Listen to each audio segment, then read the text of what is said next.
নমস্কাৰ মই শ্ৰী পিংকুমণি ৰায়চৌধুৰী শিক্ষক শংকৰ মাধৱ হাইস্কুল মই ইউটিউবত আজি প্ৰথম এটা মই ভিডিঅ' বনাইছিলোঁ এতিয়া আকৌ মই ভিডিঅ' এটি বনাবলৈ ওলাইছোঁ কাৰেক্ট এনচাৰৰ ওপৰত আৰু ভিডিঅ'টো আপোনালোকে ভাল পায়নে কিবা ভুল হয় ভুল ভ্ৰান্তিখিনি শুধৰাই দিব বুলি আশা কৰিছোঁ। এতিয়া আমাৰ সাধাৰণতে সকলো ল'ৰা ছোৱালীয়ে ভয় কৰে, বিশেষকৈ ভিডিঅ'টো ছাত্ৰ ছাত্ৰীসকলৰ ভালৰ কাৰণে কৰাইছে।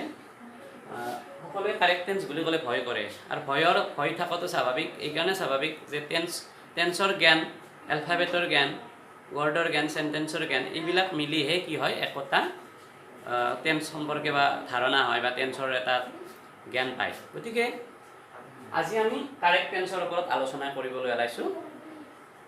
কাৰেক্ট টেন্স কি বস্তু? কাৰেক্ট টেন্স হৈছে টেন্সৰ যিটো শুদ্ধ ৰূপৰ ব্যৱহাৰ সেইটো। গতিকে এই টেন্সৰ শুদ্ধ ৰূপৰ ব্যৱহাৰটো আমি কি কৰিব লাগিব? এতিয়াৰ পৰা শিকিব লাগিব।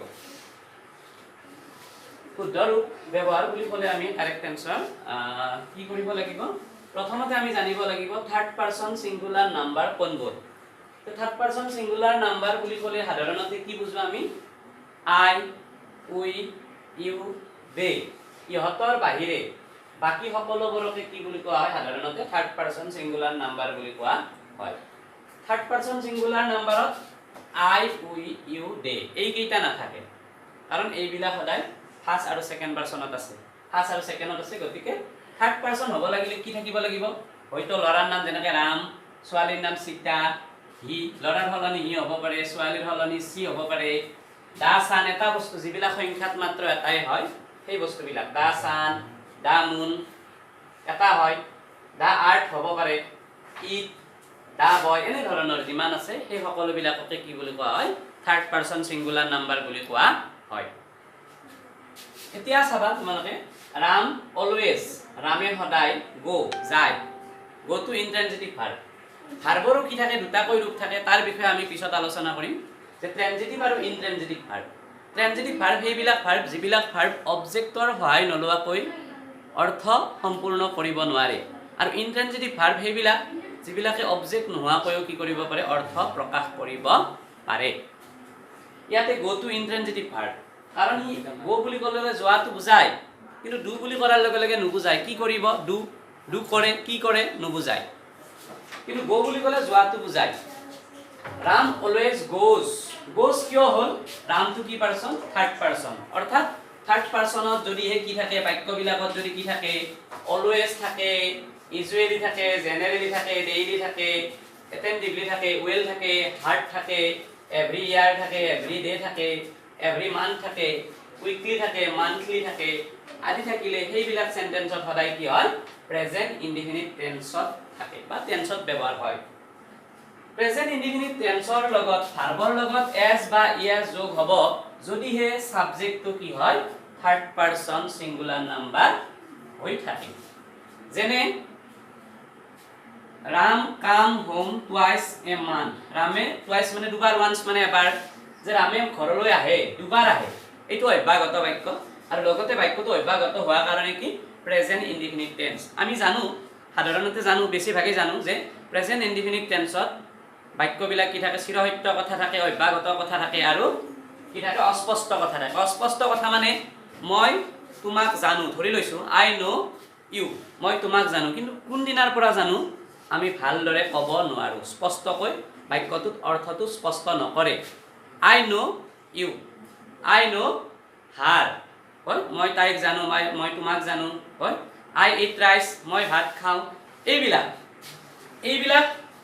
এইবিলাক যদিহে আমি এইবিলাক থাকে তেতিয়া আমি কি কৰিব লাগে? সাধাৰণতে প্ৰেজেন্ট ইনডিফিনিট টেন্সত ব্যৱহাৰ কৰোঁ, কাৰণ প্ৰেজেন্ট ইনডিফিনিট টেন্সে কি নকৰে? বাক্যবিলাক সঠিকভাৱে নিৰ্ধাৰিতভাৱে বা সঠিকভাৱে নুবুজায়, অস্পষ্ট কথা বুজায়। প্ৰেজেন্ট ইনডিফিনিট শব্দটোৰ অৰ্থই হৈছে অস্পষ্ট কথা, অৰ্থাৎ present indefinite tense. Present indefinite টেন্সে কি বুজায়? অস্পষ্ট কথা বুজায়, চিৰসত্য কথা বুজায়, অভ্যাসগত কথা বুজায়। অস্পষ্ট কথা মানে সেইকাৰণে নামেই হৈছে তাৰ ইনডিফিনিট, প্ৰেজেন্ট ইনডিফিনিট। তাৰপিছত আমি পাইছো ইয়াতে ৰাম অলৱেজ, আমি আলোচনা কৰিছিলো ইয়াতে থাৰ্ড পাৰ্চনৰ কথা কৈ আছিলো, লগতে প্ৰেজেন্ট ইনডিফিনিটৰ কথা কৈছো। ৰামটো থাৰ্ড পাৰ্চন সিঙ্গুলাৰ নাম্বাৰ হোৱাৰ কাৰণে ৰামৰ লগত কি হৈছে? গো টু কি হৈছে? এছ বা ইএছ, অৰ্থাৎ গোজ হৈছে। To school, the earth move,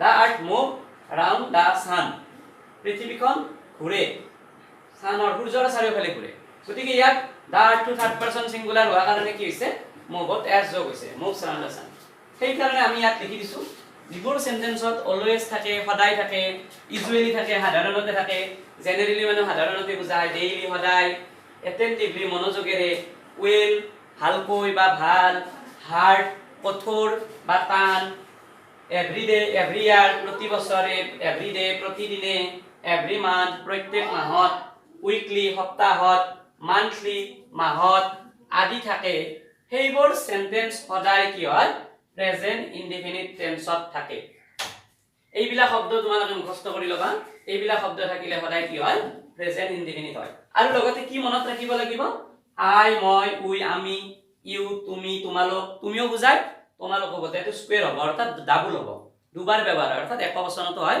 বহু বচনতো হয় ইউটোৰ ব্যৱহাৰ দে মানে হিয়ত এইবিলাকৰ বাহিৰে সকলোকে কি বুলি কোৱা হয় থাৰ্ড পাৰসন সিঙ্গুলাৰ নাম্বাৰ বুলি কোৱা হয় আৰু থাৰ্ড পাৰসন সিঙ্গুলাৰ নাম্বাৰ বিলাকত প্ৰেজেন্ট ইনডিফিনিট টেন্সত কি বহে এস বা ইএস কি হ'ব যোগ হ'ব যদি এ সাবজেক্টটো কি হয় থাৰ্ড পাৰসন হ'ব এটো আমি জানিমে সাবজেক্টটো কিন্তু কি হ'ব লাগিব থাৰ্ড পাৰসন হ'ব লাগিব ইয়াত কৈছে ৰাম কাম হোম ৰামে আহে ঘৰলৈ টুৱাইস এ মান্থ দুবাৰ আহে গতিকে কামস ইয়াত কি হৈছে কামস হৈছে হি ওয়াৰ্ক হাৰ্ড তে কষ্ট কৰে ওয়াৰ্কত সেইকাৰণে কি হৈছে এস যোগ হৈছে হিটো থাৰ্ড পাৰসন ৰামটো থাৰ্ড পাৰসন ঠিক আছে আজিলৈ আমি এইখিনি আলোচনা কৰিলো ইয়াৰ পিছত আমি আৰু বাকি টেন্সৰ আলোচনা কৰিম কিন্তু তোমালোকে কি কৰিবা তাৰ কাৰণে মোৰ এই চেনেলটো সাবস্ক্ৰাইব কৰিব লাগিব লাইক কমেন্ট কৰিব লাগিব আৰু যিখিনি তোমালোকে বুজি নপোৱা মোৰ নম্বৰ দিয়া আছে ওপৰত মোবাইল নম্বৰ তাত তোমালোকে কি কৰিব পাৰিবা সুধিব পাৰিবা সকলো ছাত্ৰ ছাত্ৰীলৈ ভৱিষ্যতৰ